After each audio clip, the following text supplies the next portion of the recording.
Olá, alunos do curso de comissários de voo e candidatos ao exame da ANAC para comissários de voo. Sou o professor Hélio e esta é a continuação da nossa aula de conhecimentos básicos sobre a aeronave. Então, nós estávamos falando das partes da aeronave e chegou a hora do grupo motopropulsor. É o conjunto de motores e hélice, ou apenas o motor, no caso de aeronaves a reação, aeronaves a jato, que proporcionam tração para mover a aeronave para frente e produzir o vento relativo que irá gerar a sustentação. Então, a aeronave, quando se desloca, sofre a resistência do ar.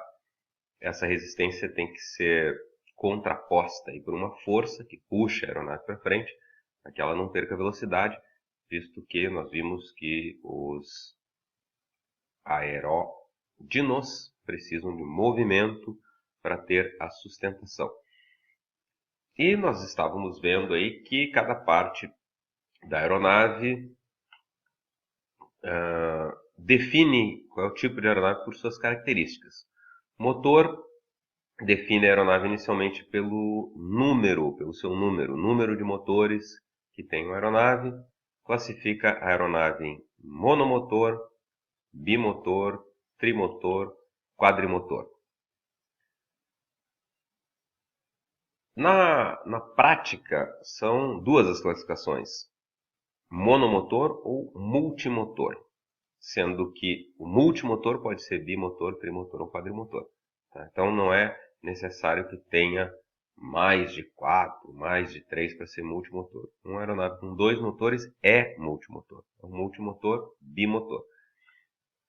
A classificação, então, quanto ao número é bem simples, só não confundir, deixar de marcar uma alternativa multimotor, né, para uma aeronave que tenha 2 motores, por exemplo, a não ser que exista, se tiver a alternativa bimotor e ela tiver 2 motores, é mais precisa, tá bom? Mas o que costuma confundir é isso.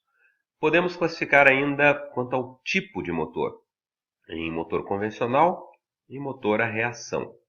Motor convencional é um motor que funciona com o mesmo princípio do motor de automóvel, ciclo Otto. E o motor a reação é o que nós chamamos de motor a jato. Vale lembrar aqui que aquela classificação quanto ao número de motores é independente da classificação quanto ao tipo de motor. Então, uma aeronave que tenha 2 motores a jato é um bimotor. É uma aeronave bimotora, mesmo sendo jato. A gente tem aquele conceito formado ali, bimotor, parece que é um avião pequeno, né? Parece que é um avião convencional. Mas então, o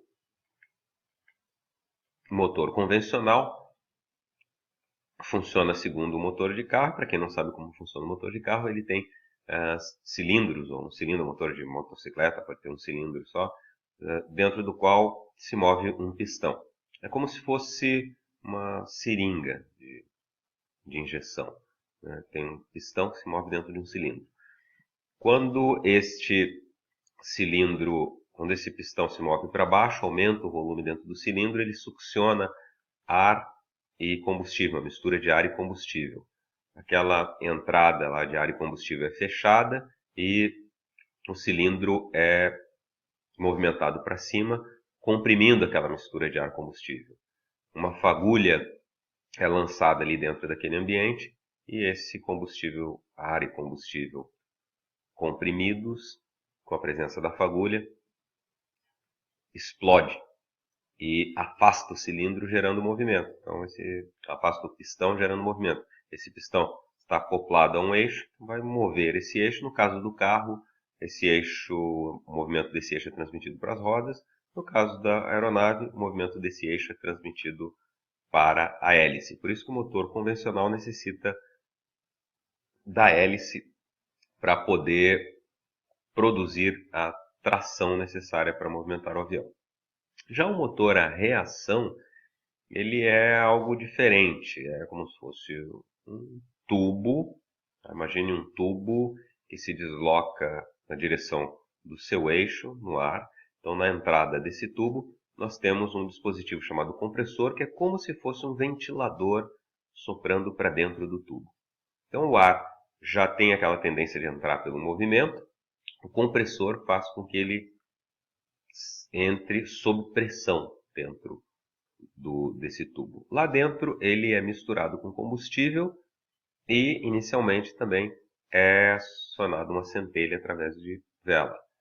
Esse combustível, como está comprimido pelo compressor, junto com o ar comprimido e o combustível com a centelha, vai haver uma explosão e a partir da primeira explosão ela se torna contínua, essa queima se torna contínua. E como para frente nós temos a pressão, né? Na verdade isso ocorre dentro da câmara de combustão, a única saída é pela parte de trás. Quando esses gases queimados saem pela parte de trás, devido à lei da ação e reação, essa saída de uma massa de gases pela parte de trás produz um movimento para frente. E esse movimento aí é aproveitado para movimentar a aeronave. Durante a saída desses gases, eles passam por outro dispositivo que eu compararia com um catavento. Catavento, nós sopramos o catavento, o vento bate no catavento e ele gira. Da mesma forma, a turbina, que é esse dispositivo que tem na parte de trás do motor a reação, quando fica exposta ao movimento de gases saindo pelo escapamento, ela gira. O giro dessa turbina é usado para gerar o compressor. Então, a partir dos primeiros movimentos causados por uma força externa, que não nos interessa agora, se torna um movimento contínuo. Basta continuar alimentando esse motor com combustível. Esse motor que eu descrevi é o chamado turbojato. É o mais simples. Ele tem suas vantagens, mas atualmente não é muito usado na aviação comercial, porque ele consome bastante e é bem barulhento também. Uma solução aí para esse alto consumo e ruído foi a colocação de uma ventoinha na frente, como se colocasse um outro ventilador na frente, mas com um diâmetro maior do que o do tubo. Então ele produz um fluxo de ar para dentro do motor e produz um fluxo de ar em torno do motor. Esse fluxo de ar frio em torno do motor, né, além de isolar o ruído excessivo na hora da saída, ele também produz tração. A ventoinha é como se fosse uma hélice, porém ela tem menor diâmetro e tem muito mais paz. Ela é projetada para um desempenho em grande altitude, numa densidade menor de ar e em altíssima velocidade, tá? Porque ela é ligada no mesmo eixo aí do compressor e da turbina. Esses motores são os mais usados na aviação comercial atualmente, são excelentes em grande altitude, e em baixa altitude tem melhor desempenho, melhor economia os motores convencionais.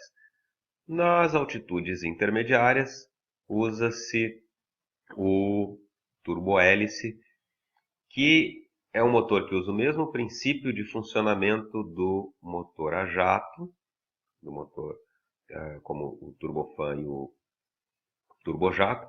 No entanto, ao invés de ter aquela ventoinha, o fan, nós temos uma hélice tal como no motor convencional. Então esse motor não tem as limitações de pressão para o funcionamento que tem o motor convencional. O motor convencional precisa de pressão externa para o ar poder entrar dentro do cilindro. Então, depois de uma determinada altitude, o motor convencional perde eficiência. Já o motor turbofan, ou turbojato, em baixa altitude, devido à grande densidade do ar, ele consome muito. Então, este motor aí é um intermediário, o motor turbo-hélice. Tem o funcionamento pelo princípio do motor a jato, mas tem hélice que tem um bom desempenho em ar com grande densidade. Então, lembremos aí dos motores a reação, turbojato, turbofan, turbohélice. O mais utilizado na aviação comercial atualmente, devido às suas características de economia e baixo ruído, é o turbofan. O turbohélice é o intermediário e o turbojato é um tipo que tem restrições de ruído e de consumo, não sendo tão usados. Temos então a asa, outra parte da aeronave, que são as superfícies responsáveis pela geração das reações aerodinâmicas que possibilitam o voo, ele fazendo contraposição ao peso da aeronave. A asa tem 6 partes que nós devemos saber. A parte da frente da asa é chamada de bordo de ataque. A parte de trás é chamada de bordo de fuga. Estou considerando frente em relação ao sentido de deslocamento da aeronave. A parte de cima da aeronave, da asa, é chamada de extradorso e a parte de baixo, intradorso.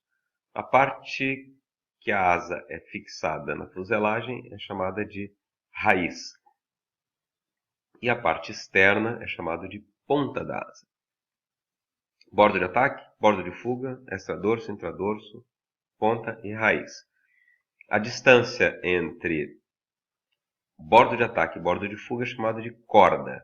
E a distância entre a ponta de uma asa até a ponta da outra, que seria a largura do avião, é chamada de envergadura. E aí nós temos classificação da aeronave quanto ao número de planos de asa em monoplano, biplano e triplano. Quanto à fixação da asa, em asa baixa, média, alta e parasol. Asa baixa é aquela asa fixada abaixo da fuselagem, média no meio da fuselagem e alta em cima da fuselagem. A parasol é aquela que fica acima da fuselagem, ela não tem contato com a fuselagem. Ela é sustentada por suportes, né, chamados de montantes, ou suportes mesmo. E aí nós podemos, já que falamos desse suporte, classificar as asas também em cantilever ou semi-cantilever. Cantilever é a asa que não precisa de suporte para se fixar na fuselagem. Então nós podemos ter asa cantilever baixa, média ou alta. A parasol necessita necessariamente ser semi-cantilever. Ela tem que ter o suporte porque ela não encosta na fuselagem. Lembre de novo do macete, semi-tracinho. O cantilever, aquele tracinho, é o suporte, ou o que nós chamamos de montante. E o nosso próximo assunto será o dos eixos de referência da aeronave, que são eixos imaginários colocados aí estrategicamente de forma a passarem no centro de gravidade da aeronave e que vão nos ajudar a definir os movimentos da aeronave. A aeronave pode fazer vários movimentos no ar, né? Mas nós podemos usar esses 3 movimentos básicos para que compostos possam descrever qualquer um dos movimentos da aeronave. Então nós vamos, na próxima aula, conhecer quais são os 3 eixos imaginários que nos ajudarão a definir esses 3 movimentos. Vamos ver quais são as superfícies de comando que realizam esses movimentos. Vamos conhecer quais os comandos de voo que o piloto se utiliza dentro da cabine para realizar esses movimentos. E também conhecer os nomes desses movimentos, desses eixos, dessas superfícies de comando. Tá bom? Tem bastante coisa aí para ver, cuidado que tem muita palavra nova, muita coisa diferente, né? E é necessário o estudo. Forte abraço a todos, até a próxima aula.